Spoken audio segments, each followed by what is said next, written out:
Hi all, welcome back to the final whistle then. It's match preview time as Watford versus Leicester is this weekend's game on the agenda then as the league leaders travel to take on the Hornets.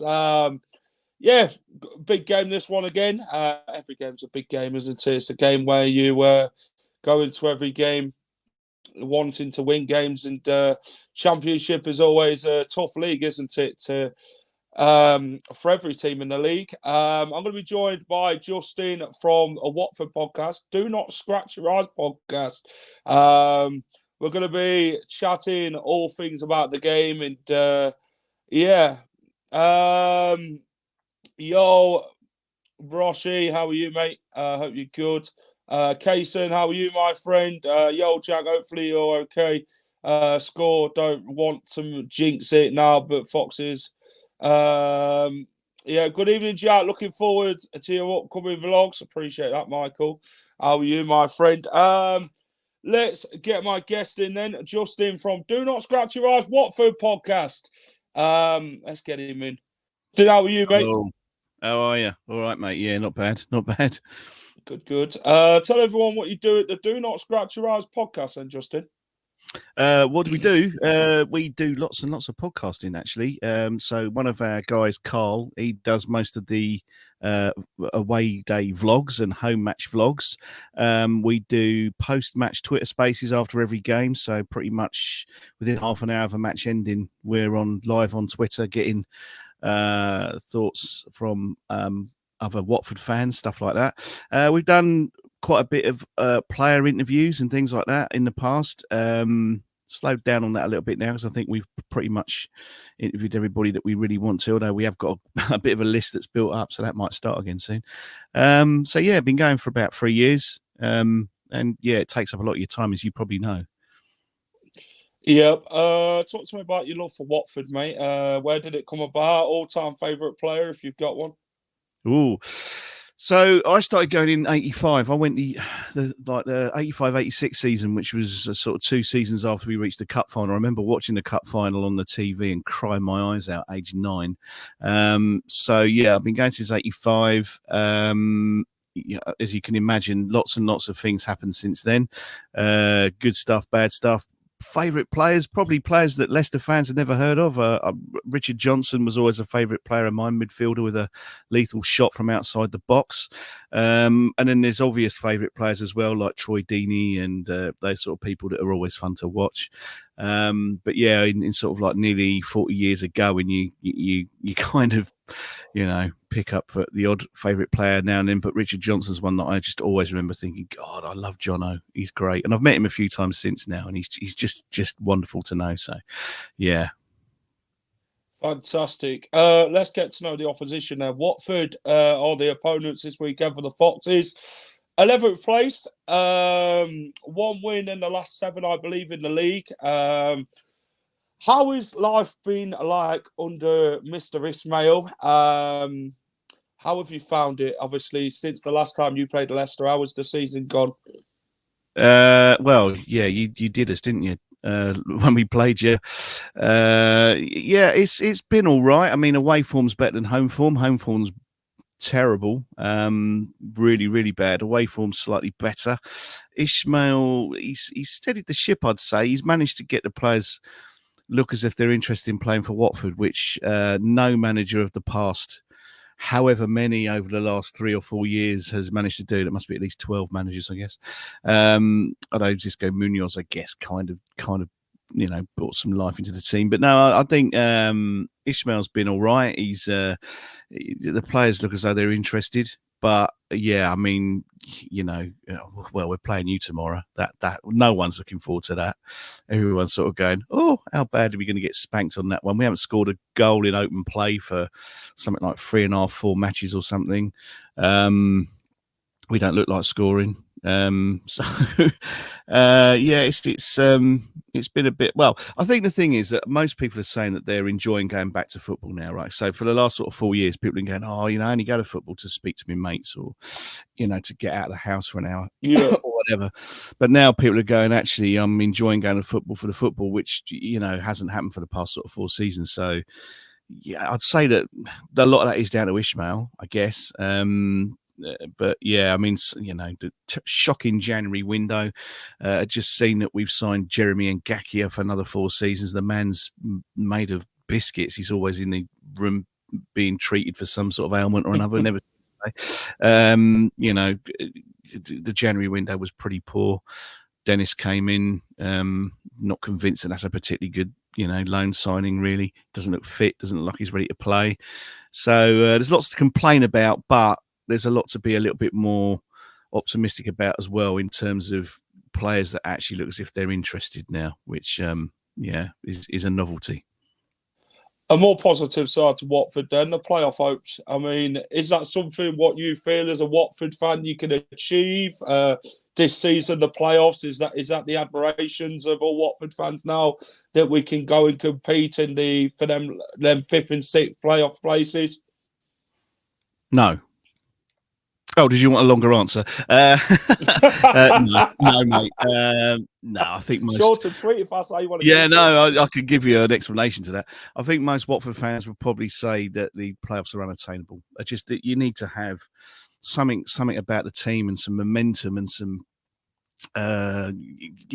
guts about your team, which I just don't think we've got that. I think we're too inconsistent. I mean, one thing I will say is that we've started to be able to win games from being behind, which hasn't been a thing for so long. Whenever we conceded first, you thought, well, we might as well go home now because we're not going to win this game. Whereas, we've come from behind 2-0 against Norwich, the odd 1-0 where we've come back and won quite convincingly.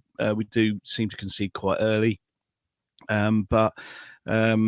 Yeah, I mean, playoffs, no, I can't see it. I think generously at this stage, when I'm speaking to you now, before we play you tomorrow, which, as I said, no one's looking forward to, I would imagine that 10th would be probably where we're going to end up, pessimistically 14th. Yeah, somewhere around there. Playoffs, I don't think so. Who's been your key players this season then? Obviously, people talk about Rivalry, Asprilla as well, another one. Are they like your key men? If there any more you can really touch on with Watford with key men this season? Rajovic, I wouldn't have said was a key man. I mean, he's kind of scored a lot of goals, but this is going to sound really weird. He doesn't do anything else. So if you can put it on a plate for him in the 6-yard box, he's lethal. But his build-up play from the middle of the pitch forward is non-existent. Spree is an exciting player for sure. On his day, he can be. You watch him and you go, God, how's this kid only like 19 or whatever he is? But key players for us this season have been people like Jake Livermore, who's come in and just really bossed the middle of the pitch and seems to be one of those players that will run to you when you've scored a goal and put your arm around you, or if you've done something wrong, he'll give you a little clap to say, well done, keep going, or whatever. Things like that have been missing out of our team for a long time. Also, Daniel Backman started the season as our captain in goal. He's done a few things that have been a bit silly. He's been sort of suspended for a bit, and Ben Hamer's coming in his place. And wow, Ben Hamer, who knew? He's actually a good goalkeeper, and Backman can't get back in the team. He's played a couple of cup games, but Hamer has been a revelation. And then there's other players as well. Georgi Chekvidadze, a Georgian player. He's starting to look as if he can play a bit. Matthias Martins on the other wing from Asprilla looks quite tasty. But I wouldn't put Rajovic in as a sort of a key player, although he scored 8 goals. you know, you watch him and you go, this man can't move. He's like a statue. You know, he's really, it's really frustrating to watch. You know what I mean? So that's who I would say. Tomorrow, when you're going to be looking out for Watford players, I'd say look at Martins, look at Asprilla. Livermore's not a star. You know, he's not like, wow, look at Livermore, but just the things he's doing for our team are definitely an improvement, I would say. Yeah, I think Livermore offers that more experience sort of role, doesn't he? You know, he's been around and done it, and he for numerous of clubs. So I guess it helps them young Watford players out who've come into the team. You know, it could be their first season in the senior team and that. And I guess them sort of players can like pass on sort of like different things to different players, and I guess that helps their confidence as well, doesn't it? With the whole Watford team as a whole. Yeah, it does. Yeah, I mean, you can see it actually. You can see that it's helping. Yeah, I mean, when he came, everyone was like, "How old is he?" You know what I mean? How old is Jake Livermore? And he didn't really start playing much, and he played a few sort of sub appearances, and now he's like, you know, for me, first name on the sheet if he's fit. He's just really galvanised the squad. So. He scored 2 brilliant goals against QPR as well, outside the box in pretty quick succession. Very similar goals, almost, you know, ball comes to him outside the box and he sort of not quite volleys it, but wallops it in and you think, oh, he won't do that. Oh, he has. It's now 2-0 or whatever. So, yeah, you know, and I think that's kind of what's going to happen for us now. Those sort of players are going to come in, and gone are the days of signing the SARs and the Pedros and the Richarlisons. I just think they're gone now. We haven't got the money now. You know, we've been in the Championship for 2 years and they're trying to reduce the debt within the club. And, you know, they're just not going to be signing those sort of headline players anymore. And you're going to probably find the likes of Asprilla being sold and Wayne Andrews being sold, and just to make some money to bring other players in. So I think we're kind of resigned to the fact now that we are, you know, a Championship team for the foreseeable till something happens. Fair enough. Let's get on to Watford versus Leicester then. We'll get on to team selection and that later on. Talk to me about how Watford approached this game. Well, I imagine he'll just be doing his usual sort of, I think it's almost like a 4-3-3 type formation. I don't think he's going to change the team. Well, he's going to change it from our last match because it was an FA Cup match. I would imagine you're going to see Hamer in goal, like I said. Yep. Across the back in the middle, you're probably going to see Hoot. Who else are you going to see at the back there? You might see Porteous. It depends. He does tend to do a bit of squad rotation. So you're never quite sure who's going to be. You look at the thing and go, oh, he's rotated the squad again. Up front, I don't know. Again, you could have Bio there, or you could have Rajovic. I don't know. I doubt Dennis will start because he's just not fit. You're probably going to see Asprilla and Martins, like I said. Livermore in the middle of the pitch, Chakvedadze. It just, that would be my guess. But you know, sometimes the thing comes up and you go, oh, right, okay, he's done something completely different there. So you're never quite sure. But I think, I think the team he puts out needs to realise that they're playing new, and so we might need a little bit more experience in the team, maybe than. There's a question you don't want. I've just seen it. Go on, answer it. Okay, so when you look at how well Luton Town are doing in the Premier League, aren't you feeling a little envious given they're on a small budget and they're local rivals? Envious. Look, you know, when your local rivals are in a division above you and they're getting beaten, it's a lovely feeling, isn't it? It's a wonderful feeling. When they're doing well, less so. Jealousy, no. I mean, we've had, I don't know, we had our last stint in the Premier League was 6 seasons. Before that, we've had like a couple. So we've had, I don't know, 7 or 8 seasons in the Premier League. They've got to do that to get to sort of equaling our time in the Premier League. What does hurt is that they've got our old manager, you know, in the same season that we let him go. He goes there and gets them promoted. I mean, that's a kick in the soft parts for you. So good luck to him, because you know when he left Watford and he was sacked. I said, you know, that's a bit premature. And when it was mooted that he was going to Luton, everyone was like, "Oh, how dare he?" No, hang on a minute. Whoa. He doesn't owe us anything. He was here for 11 games and you sacked him. Good luck to the guy. Do you know what I mean? If you're going to treat him like that and you're going to boot him out after 11 games, then I wish him all the best. And he's done well. He's done really, really well. So, yeah, I mean, it's always, it's horrible watching your nearest and dearest rivals doing well. But, they're there, we're here. And I can't see that changing for a bit either, to be honest with you. No, agreed. Leicester approaching this one, then I don't think we can be complacent. We've got to go out how we battled against Stoke. To be honest, I know Watford are not going to be another a Stoke performance sort of team. To be honest, I mean Leicester, they've got to go battle with Watford. I think it'll be a battling game between the two sides, to be honest. Obviously, it felt like that when we played you the first time, Justin. Watford kind of like frustrated Leicester for quite a bit of the game, and then Jamie Vardy does his business and then scores two. But no, this is a game, despite Watford's form, like I said, we've got to go and play our A game. We've just got to go and use our quality, and it's about going to get that win. I know Vicarage Road isn't really an easy place to go, is it, for teams? Obviously, this season it has been. Well, as this season, I mean, it's a funny old ground, Vicarage Road, actually, because it's quite compact and quite sort of small and tucked in, and the away fans tend to be in one stand, and then the other half of the stand is Watford fans, and this sort of Watford fans all surrounding the rest of it. So I imagine as an away fan, it can be quite intimidating where you're positioned in Vicarage Road. But in terms of, teams coming to Vicarage Road, Bristol spanked us 4-1 on Boxing Day. It can happen. It can happen. And, we've had a lot of I know we've all had a lot of matches recently, but we had 3 last week.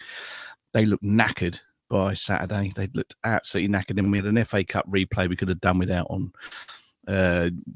Tuesday. I honestly, mate, I don't think you need to worry too much. I think you're going to be smiling at 5 o'clock tomorrow. I just think, obviously Leicester players are going to be fresh, aren't they? They want to keep on this unbeaten run, what they are doing, and be on course, obviously, back to the Premier League, which is the obviously target. But Watford have got some good players, haven't they, Justin, who, like the Asprillas and that, who can cause teams problems. Well, they can. They can. I mean, any of our players can. It's just will they? You just can't rely on them to do it. As I say, away, I think we've been much better this season, and the away games have been more enjoyable. The first game of the season, we played QPR, and by half-time, we were 4-0 up, and we went, wow, this is going to be a great season. And then the match after that, we drew 0-0 to Plymouth, and then we drew 0-0 somewhere else, possibly Stoke, I can't remember. And then it was all then sort of like a bit bleh, and we were sort of 21st in the league at the end of September, and the powers that be gave Ishmael a new contract, and we all went, hey? It was all a bit confusing. But yeah, I mean, any of our players on their day can be brilliant. It's just it doesn't happen that often. I would say to look out for Asprilla tomorrow, because he's going to be the next one that kind of goes for a big fee. He's going to be the next Pedro or Richarlison or whatever, I would imagine. Honestly though, mate, tomorrow, everyone I've spoken to, Watford fans have gone, yeah, well, we're not expecting to win that, are we? On to Cardiff. It really is kind of just like we're turning up just to see each other and have a beer rather than, expect a result tomorrow. So, yes. Let's have a look at some stats. Head-to-head, 11th versus 1st, 30 played, 10-23, 11-3 in draws, 9-4 defeats. Then we look at the most important part, the Championship. Played 9-5-2 in wins at Vicarage Road. 2 draws. Does that give you confidence going into this one, Justin, at all? Well, that's an interesting one, isn't it? I mean, that is interesting. I didn't realise that we'd played 9-1-5 lost 2, draw 2. There's only one win extra, isn't there, over the draw or the loss? No, it doesn't give me any more confidence, I've got to say, Jack. I think I'm going to sit where I sat before we started speaking, and that is I'm fully expecting us not to do very well tomorrow. Fair enough. Next one, last time out, Jamie Vardy at the double. Jamie Vardy, I mean, talk to me about him. Loves a goal against Watford, of course. I think he scored 8 in his last 8 against Watford, I believe, in stats. What's been your thoughts on the career of Jamie Vardy? Well, it's quite incredible, isn't it, really? He's 37 years old. He's got 10 goals for you this season, I think, hasn't he? You can't knock him. Interestingly, the game that our podcast is named after, which is when we did actually knock you out of the playoffs in 2013, he was on the bench, wasn't he? Was he on the bench with Harry Kane? You had Harry Kane then, didn't you? I think. Pretty sure. Yeah, we had Harry Kane and Jamie Vardy on the bench that day. Yeah. What a bench, though. What a bench! Absolutely, yeah. And what a game that was. I mean, not so much for you guys, but for us, that was just like incredible. Yeah. So no, I mean, Jamie Vardy. What was he? £1 million from a non-league town, non-league team. I mean, he doesn't owe you anything, does he? He doesn't owe you anything at all. He's one of those players that is just every team would want a Jamie Vardy for sure, and every team hates playing him as well. Well, we certainly do. So fair play. You all like playing against him, don't you, Justin? Yeah, we do. Yeah. Especially when he's got a record against you like he has. He's always one of them. You always think to yourself as a Watford fan, he's going to be on the score sheet. What was that? There was a game where you came down to us. It was the end of the season, and you ripped us a new one. 5-1. Could have been. Yeah. Didn't he score a couple of really cheeky goals in that game, or one very cheeky goal? I remember thinking, Christ, that's going in, and it did. And I was like, I'm going home. It must have been a couple of seasons ago, maybe 2022, I think it was, when the season was. That season you went down? Yeah, it must have been. And it's probably the last game of the season, I think, wasn't it? I'm pretty sure it was one of those last games of the season. I just remember thinking, why am I sat here watching this? I'm going home. So, yeah, I'd put money on Vardy to score tomorrow for sure, because he likes scoring against us. Let's have a look at the last 5 results then at Vicarage Road. The 5-1 results there, isn't it, Justin? Yeah. 1-1 June 2020, 2-1 Watford, 2-1 Watford, 2-1 Watford.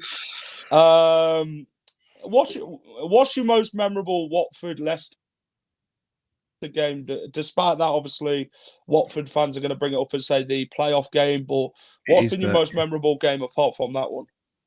Oh, apart from that one, okay, if you want to go back, 86, I think it was. We beat you 4-1, 5-1. I'd only just started probably my second season at Watford, and I remember I think it was the biggest score I'd ever seen Watford win by. So that was fairly memorable. But you're never ever going to find a game against Leicester more memorable for Watford fans than 12th of May 2013 or whenever it was. That was just unbelievable, really. In fact, even the over the 2 legs, it was a great 2-legged affair. And it was right to the wire, as you knew, and the knockout. We don't like him much. Falling over, getting fouled in the box, and the double save, and then so that's got to be the most memorable. Sorry, mate. I'm sorry to bring that up, Leicester fans, but that was one that we remember quite well. I'm going to bring one up for you, Justin, here. The season after. 3-0 win for Leicester. Yes. Chris Wood, knockout, Lloyd Dyer, knockout, burying his demons, as they like to call it in the commentary. Anthony's critics, the Watford critics. What did you make of that game? That was last time out we visited you in the Championship. A very dominant Leicester display. And I think that's when you had bloody Lewis McGugan and that in your team. Good God. Was it then? Sorry, what year was that? 2013, November, I think it was. November 2013. I don't remember it. I've got to say, probably because we lost. I don't tend to remember the ones we lose, Jack. I've got to be honest. I tend to bury them. There's so many. You go, where's another one to bury? And when you win one, you go, I cherish that. So yeah, I can't. Honestly, I'd be lying if I said I could remember that one. Really sorry.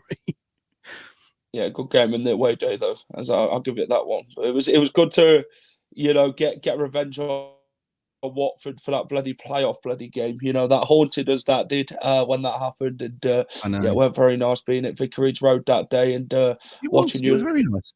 It was very run nice up being the other end and score. I enjoyed being at Vicarage Road. Yeah, not the greatest of penalty though. I mean, he had Knockout hit the penalty. Armenia saves it, and then somehow he saved it again. I was thinking, no way.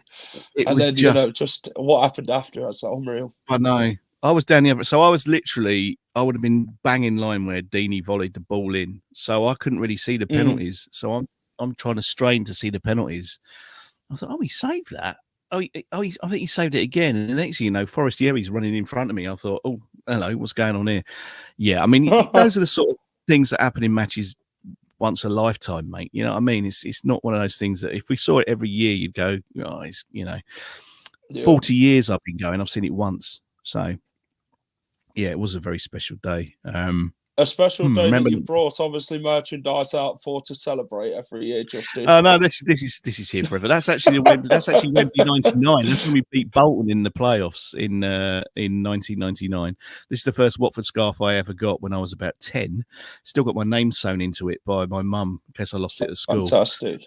And that's a ball I won at Christmas. I got a ball and I got it signed. So yeah, that's. I've got other stuff, but I'm not like one of these people that has it all over. I'm not allowed, to be honest. No. But I'm not allowed to do what you've done there for sure.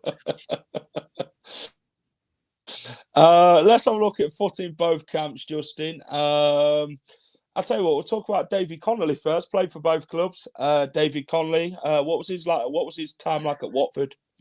During that period, I was actually that was sort of like mid-90s, and I was kind of working a lot, so I didn't see a lot of football then. But I don't think many Watford fans speak very highly of David Connolly. I think he decided he was a bit too Charlie Big Potatoes to be at Watford and went to somewhere like Feyenoord or somewhere. So I don't really have many memories of David Connolly because I didn't really see him play much. It was during a period I didn't go to much football. Yep.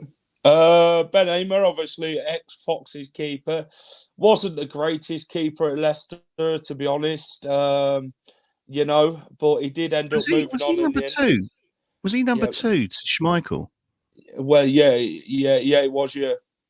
Yeah, so he wouldn't have got a lot of game time for you, right? Not really. I think he played in a handful of games. Didn't really play a lot for us, but I think that's you'd expect that with a top keeper like Schmeichel, wouldn't you, Justin? You would, yeah. No, he's been a revelation for us, to be honest. I don't think anybody expected anything from him. I think when he came in, it was just like, he's filling a gap where we don't have a sort of, second string goalkeeper.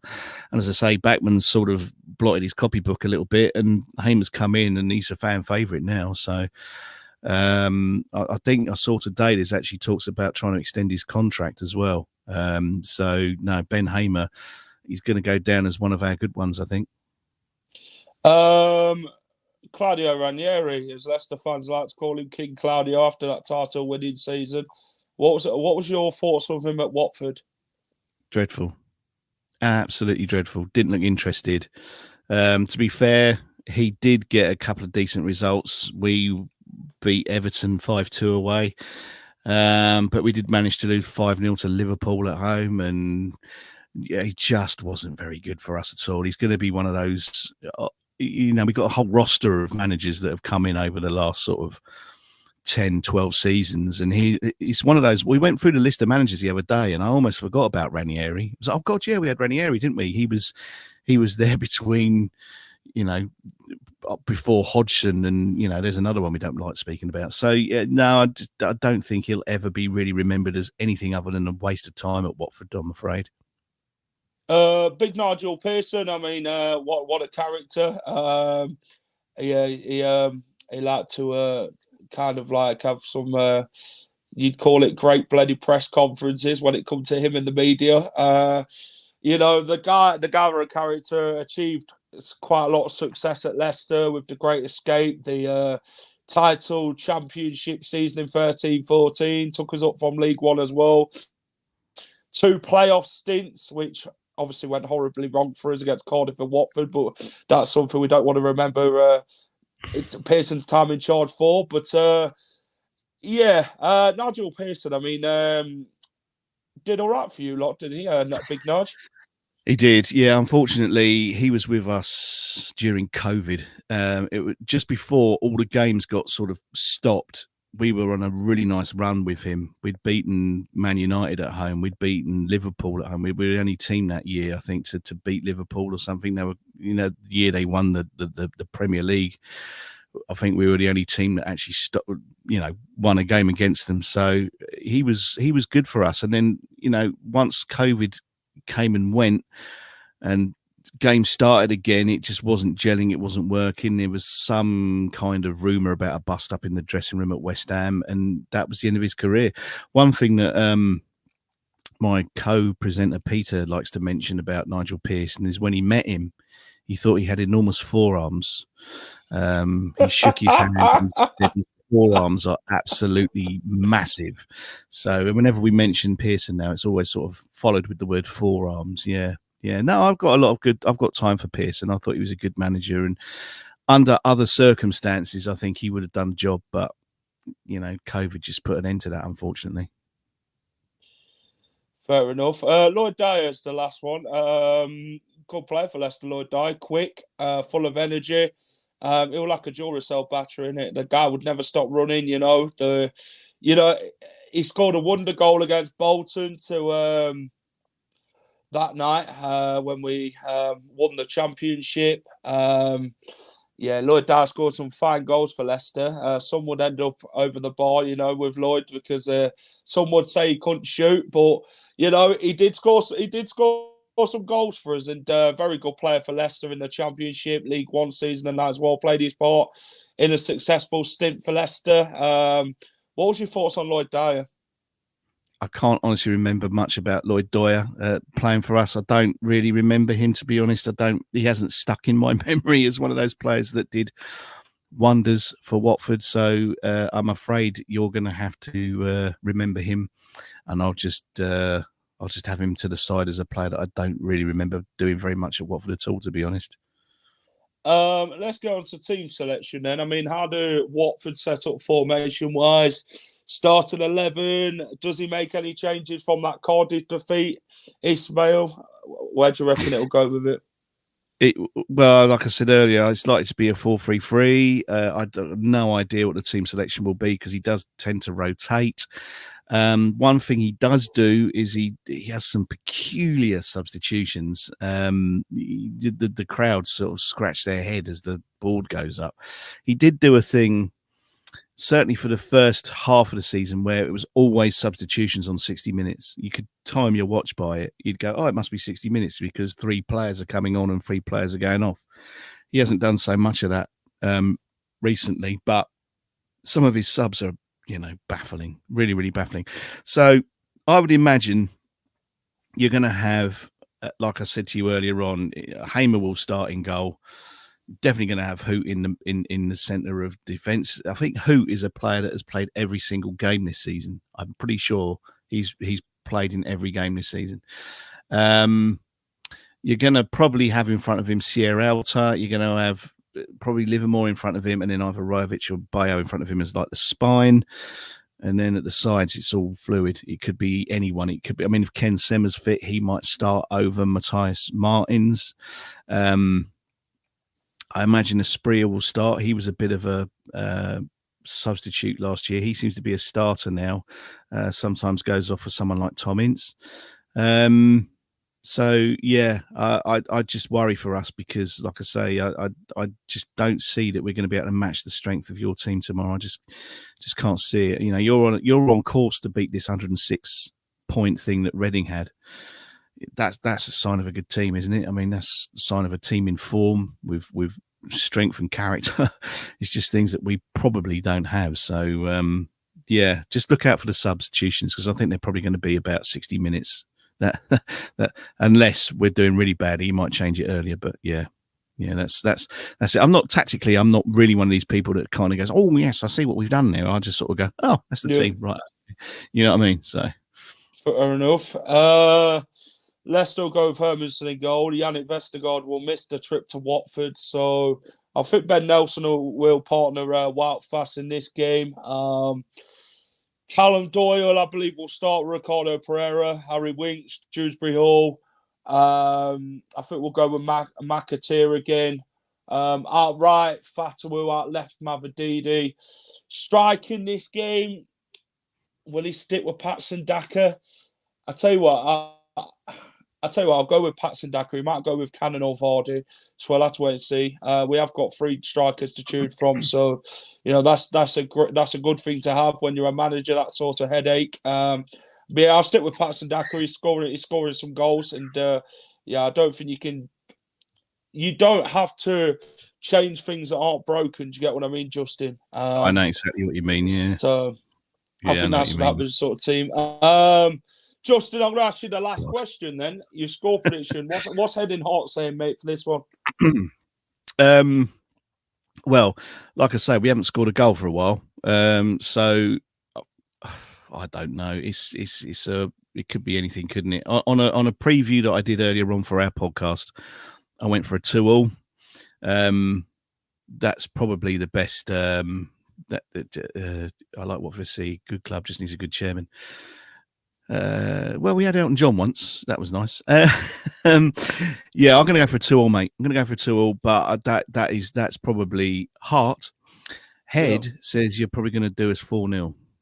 Okay, interesting. I'm going to go for both teams to score, and I'm going to go 3-1. I'm going to 3-1 to us. I think you're on the money, mate. To be honest, I do. I'd be interested to know who you think is going to score the goal, because I can't see who that's going to be. I'll tell you what, we'll go with Vasprilla. I think if Watford are going to score, we'll go with Vasprilla. If he scores, you'll hear the Watford fans singing the song Tequila. And then they do a spreeer at the end. That's probably worth him scoring just to hear that, because we don't hear it very often. But a spreeer. It's about the only chant we've got for a player as well. We've stopped doing that. They're not worth having one, most of them. So anyway, there we go. There's certainly not one for Rivalry that I know of. That tells you everything you need to know. There we are. Justin, thanks for coming on, mate. Do appreciate your time and all that. Tell everyone where they can find you then and what you do on the podcast.